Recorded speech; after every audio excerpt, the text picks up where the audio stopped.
Assalamualaikum warahmatullahi wabarakatuh. Hai teman-teman, jumpa lagi di channel AICPNS. Kali ini kita akan membahas materi TIU, khususnya adalah numerik perhitungan kedua. Oke, di sini kita akan membahas mengenai bilangan berpangkat dan bentuk pemfaktoran. Sebelumnya kita sudah membahas mengenai sifat penjumlahan, sifat perkalian atau pembagian ya. Ada juga aturan berhitung. Jadi setiap kita mau menghitung itu ada aturannya sendiri.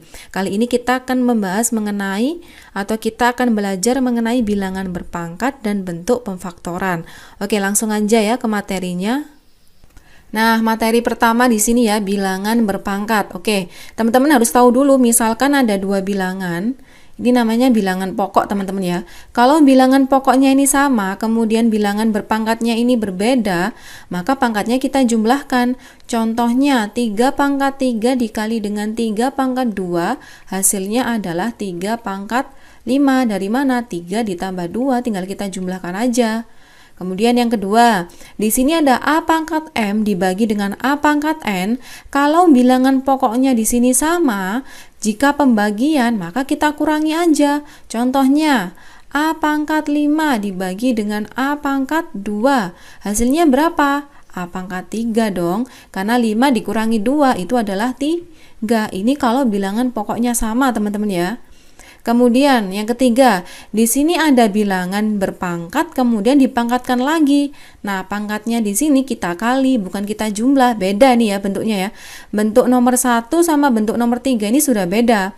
Contohnya 2 pangkat 2 kemudian dipangkatkan lagi dengan 3. Hasilnya berapa? 2 pangkat 6. Karena 2 dikali 3 adalah 6. Kalau kalian jawab 2 pangkat 5, ini salah. Oke, paham teman-teman ya. Kemudian di sini ada nomor 4. Ini beda lagi bentuknya. Ini dikurung kemudian dipangkatkan. Nah, ini bisa kita pecah. A pangkat N kemudian dikali dengan B pangkat N. Kalau ada 2 dikali 3 kemudian dipangkatkan 4, itu artinya adalah 2 pangkat 4 dikali dengan 3 pangkat 4. Jadi ini kita pecah teman-teman ya. Ini kita pecah. Oke. Kemudian yang kelima, ada seper atau pecahan di sini ya. A per B, kemudian dipangkatkan N. Nah, sama, kita pecah juga. Misalkan 2 per 3 pangkat 2. Ya berarti 2 pangkat 2 per 3 pangkat 2. Nah, paham teman-teman ya? Kemudian yang keenam, A pangkat 0, bilangan berapapun yang dipangkatkan 0 itu hasilnya adalah 1. Misalkan 1000 pangkat 0 ya hasilnya 1, maaf. Hasilnya 1. 100 pangkat 0 ya hasilnya 1. Kemudian yang ketujuh ya, ada 1 per A pangkat N, itu artinya adalah A pangkat min N. Jadi misalkan teman-teman ya, di sini ada 1 per 2 pangkat 2. Berarti ditulisnya gimana? Ya 2 pangkat min 2 dong. Oke, misalkan kalau 3 pangkat min 2 dijadikan pecahan gimana? Ya 1 pangkat 3 pangkat 1 per 3 pangkat 2 begini. Ada juga bentuk akar ya. A pangkat M per N itu sama dengan M akar A pangkat N. Jadi gini, misalkan ada akar 5. Akar 5 ini berapa? Ya 5 pangkat 1 per 2. Ini kalau nggak ada apa-apanya, kalau nggak ada bilangannya ini 2 teman-teman ya. Ini maksudnya adalah 2. Misalkan di sini ada bilangan 3. Nah, jadi begini. Oke, ini gimana cara menuliskannya? Ya 5 pangkat 1 per 3 begini. Nah, di sini aku juga punya contoh sih teman-teman. Nah, seperti ini. Misalkan ya, ini sama ya seperti yang aku jelaskan tadi. Kalau bilangan pokoknya ini sama, pangkatnya tinggal dijumlah aja. Ya, sudah paham ya. Kemudian kalau bilangan pokoknya sama, pangkatnya tinggal dikurangi kalau pembagian. Kemudian di sini kalau ada pangkat kemudian dipangkatkan lagi, pangkatnya dikali. Begini ya. Kemudian di sini kalau ada tanda kurung, ini dipecah dulu. Nah, seperti ini. Kemudian kalau ada seper pecahan, kemudian dipangkatkan, ya kita pecah juga begini. 100 pangkat 0 ya 1. Ini contohnya tadi. Terus di sini ada 1 per 3 pangkat 2, hasilnya ya 3 pangkat min 2. Kemudian di sini ada 5. Ini kalau dibalik ya 5 pangkat 1 per 2 ya akar 5. Contohnya lagi nih teman-teman, biasanya ada akar di dalamnya itu bilangannya agak besar nih, akar 8 misalkan ya. Ini berapa? Nah, ini bisa kita tulis seperti ini. 8 itu kan 4 dikali dengan 2. Nah, akar 4 berapa? 2. Jadi hasilnya adalah 2 akar 2. Begini. Paham teman-teman ya? Oke, kita langsung masuk aja ke materi berikutnya. Kita masuk ke materi selanjutnya. Di sini ada bentuk pemfaktoran. Nah, ini teman-teman harus paham dan tahu ya, kadang-kadang ini tuh digunakan dalam menyederhanakan soal-soal. Di sini ada variabel A, ada variabel B. Ini kita bisa ganti angkanya. Atau teman-teman masih bingung, nanti insya Allah ada contoh-contoh soalnya di belakang. Kita langsung ke materi selanjutnya. Di sini ada pecahan dan desimal. Oke, ini juga sering muncul ya pecahan desimal di soal CPNS. Ada yang penyebutnya 3, ada yang penyebutnya 4, ada yang 5, 6, 8, 9. Ini teman-teman harus paham dan ingat. Karena pecahan dan desimal di sini itu pecahan-pecahan khusus ya, pecahan dan desimal khusus. Angkanya yang di sini. Oke, langsung masuk aja ya. Langsung masuk aja ke contoh soal yang pertama. Hasil dari 3 akar 7 ditambah dengan akar 28 kemudian ditambah dengan akar 175 adalah, karena di sini ada akar 7 teman-teman ya. Biasanya di sini sama di sini juga ada akar 7-nya. Coba ya kita kerjakan. 3 akar 7 ditambah dengan akar 28 ini kita bisa pecah 4 dikali dengan 7. Kemudian akar 175. 175 itu 25 kali 7. Kemudian di sini 3 akar 7 ditambah dengan akar 4 berapa? 2 akar 7. Akar 25 berapa? 5 akar 7. Begini. Karena sama-sama ada akar 7-nya, ya aku tulis dulu ya. Kemudian bilangan yang di depannya ini tinggal kita jumlahkan aja. Gampang teman-teman. Hasilnya adalah 10 akar 7. Oke. Lanjut ke contoh soal kedua. Nilai dari akar 13,5 dikurangi 2,5, kemudian dipangkatkan 2. Nah, bentuk akar yang di dalam kurung itu kita rubah menjadi bentuk pangkat.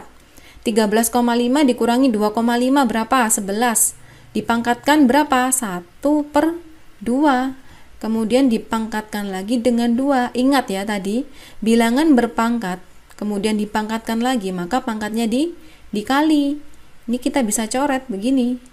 Hasilnya adalah 11 pangkat 1, 11 pangkat 1, 11. Jawabannya yang A. Gampang banget ini. Oke, lanjut ke contoh soal nomor 3. Di sini ada nilai dari 0,0081 pangkat 3/4 ditambah dengan 1,2 kuadrat dikurangi dengan 1/4 adalah. Nah, di sini teman-teman ya. Ini kita jadikan ini dulu. 0,3 pangkat berapa? Pangkat 4. Nah, begini supaya bisa nanti dikalikan pangkatnya dengan pangkat 3/4. Oke, kemudian 1,2 kuadrat berapa nih? 1,44. Kemudian dikurangi dengan 1/4 adalah 0,25 ya kalau kita jadikan desimal. Oke, kalau ada bilangan berpangkat kemudian dipangkatkan lagi berarti pangkatnya dikali teman-teman ya. Ini aku coret, kemudian 0,3 pangkat 3 berapa? 0,027 ditambah dengan 1,44 dikurangi dengan 0,25. Hasilnya adalah 1,217. Oke, ketemu ya jawabannya yang E.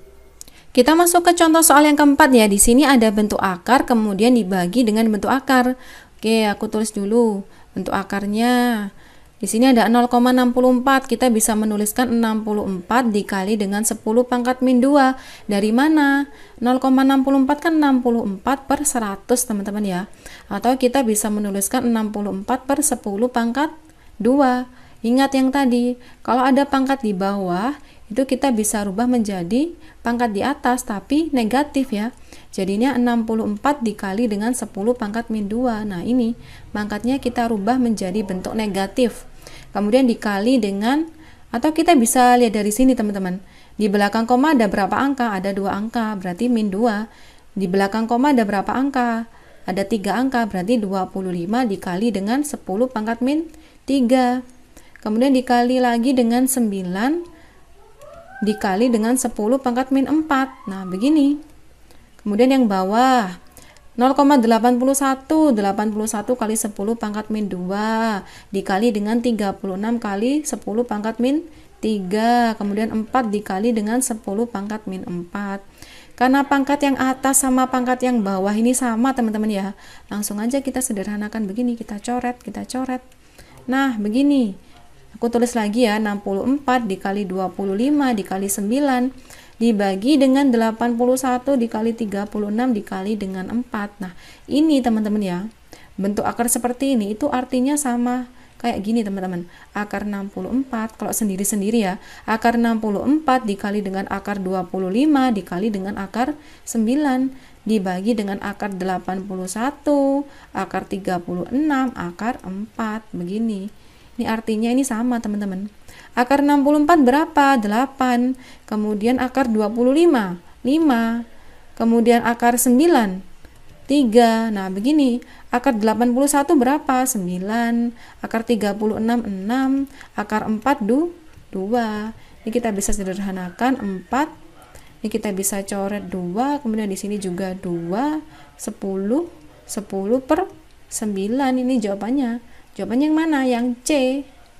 Oke, lanjut ya ke contoh soal yang kelima.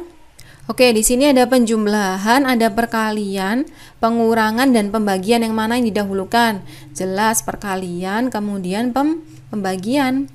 Oke, akar 36 berapa? 6. Kemudian ditambah dengan 5 pangkat min 1, 1 per 5 dikali dengan akar 300, 10 akar 3. Dari mana nih? Dari sini.